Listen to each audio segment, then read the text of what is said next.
Amigas y amigos, la primera santa norteamericana canonizada, Elizabeth Seton, era protestante. Se le muere el esposo en el extranjero y por compromiso con unos amigos que la hospedaban, frecuenta una iglesia católica.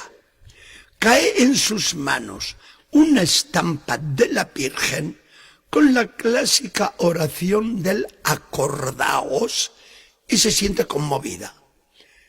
¿Por qué no la voy a rezar yo?, se dice. Nunca se había dirigido a la Virgen María, pero ahora lo hace con una convicción profunda que nos cuenta ella misma. La recé, segura de que Dios no puede negar nada a su madre, y segura también de que ella, por su parte, no podía dejar de acoger y amar a las pobres almas por las cuales su hijo había sufrido tanto. Mientras rezaba, sentí que yo tenía realmente una madre. Elizabeth sabía lo que era ser madre, pues al enviudar se quedó sola con sus 5 niños pequeños e intuyó bien la realidad de María en el Calvario. Comprendió cómo los hombres somos los hijos del amor y del dolor de María, y por lo mismo lo mucho que María nos tiene que amar. Llamamos a la Virgen María Reina de los Mártires, y por cierto que no nos equivocamos. No ha habido hijo como Jesús, ni madre como María, y podemos imaginarnos, aunque nos resultará imposible, lo que tuvo que ser el dolor de María al pie de la cruz. Estaba ella prevenida con la profecía de Simeón, pero no podía pensar que la espada iba a ser tan afilada ni llegar tan adentro. De todos modos, en el plan de Dios, esto era muy providencial a favor nuestro. Si no hubiera sido por el Calvario, tanto la maternidad divina con Jesús como la maternidad espiritual de María con nosotros hubieran sido muy fáciles y muy felices.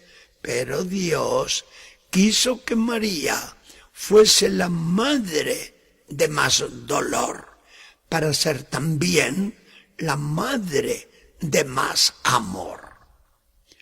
Merece María que la llamemos la asociada al Redentor, si ella fue también redimida. Sí, y no lo podemos dudar. El concilio lo dice con palabras precisas. Hecha madre de Jesús y abrazando la voluntad salvífica de Dios con todo el corazón y sin impedírselo pecado alguno, se consagró totalmente a sí misma como esclava del Señor, a la persona y a la obra de su Hijo, sirviendo al misterio de la redención bajo Él y con Él, por la gracia de Dios omnipotente. María no fue empleada por Dios de un modo meramente pasivo, sino que cooperó a la salvación humana con una fe y una obediencia libres, porque ella, obedeciendo, se hizo causa de salvación para sí y para todo el género humano. Estas palabras son de lo más grande que el magisterio de la Iglesia nos ha dicho sobre María.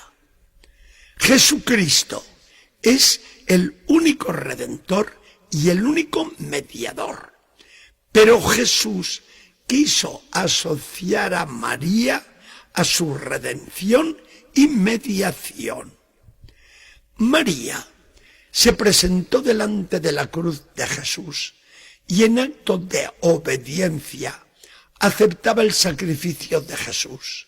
Se unía a él y le ofrecía a Dios los dolores terribles de su corazón de madre. Dios entonces tomó los méritos de María junto con los de Cristo para nuestra salvación. Llevado de su amor, ¿no entregó Dios Padre su Hijo para la salvación nuestra? Y de la misma manera, por amor y obediencia a Dios Padre, ¿no aceptó María como madre que su Hijo padeciera y muriera en la cruz para salvarnos? Dios Padre y María la Madre, los dos estaban acordes en el sacrificio redentor de Jesucristo. Jesús le había prevenido a su madre: aún no ha llegado mi hora.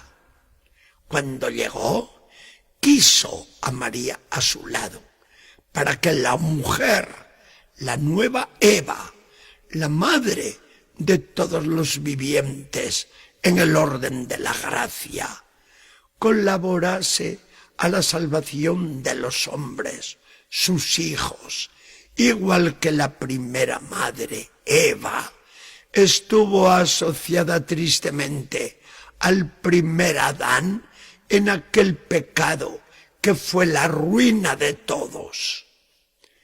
Es muy importante eso que nos ha dicho el magisterio de la Iglesia, la cooperación libre de María. María actuó libre y responsablemente. María fue al Calvario impulsada por su amor de madre. María no se rebeló contra el plan de Dios, sino que lo aceptó y asumió humilde y obediente. María renunció allí con todo amor a los derechos de madre con su hijo. María repitió allí en su corazón aquel fiat, aquel hágase en mí según tu voluntad de la Anunciación. Y fue entonces cuando María, como una respuesta de Dios a su generosidad inmensa, recibió el encargo de la maternidad espiritual sobre todos los hombres. Mujer, ahí tienes a tu hijo. Juan, ahí tienes a tu madre. La obra de Eva, la loca del paraíso, quedaba rehecha de manera admirable por la humildad, obediencia y amor de María. Eva cooperaba libremente al pecado y a la ruina causada por el primer Adán. María cooperaba libremente a la salvación realizada por Jesús, el segundo Adán, que nos reconciliaba con Dios. Nosotros, el pueblo de Dios, siempre guiado en nuestra piedad por el Espíritu Santo, hemos sentido de un modo especial el amor a la Virgen Dolorosa. Y con qué acierto que lo sabemos hacer. Tenemos en María buena abogada ante Jesucristo el Redentor y ante el Padre, como nos lo decía el Papa Pío XI. La Virgen Dolorosa participó con Jesucristo en la obra de la redención y, constituida madre de los hombres, los abrazó como a hijos y los defiende con todo amor. María es la Madre dolorosa, la Madre asociada a Jesucristo, el Redentor. ¿Cómo la amamos nosotros en sus dolores y cómo nos ama ella? Hijos de tanto amor y de tanto dolor, cuánta confianza que nos inspira María ante el problema de la salvación. Queridos todos, por María, Dios nos guarde siempre. Gracias por su atención.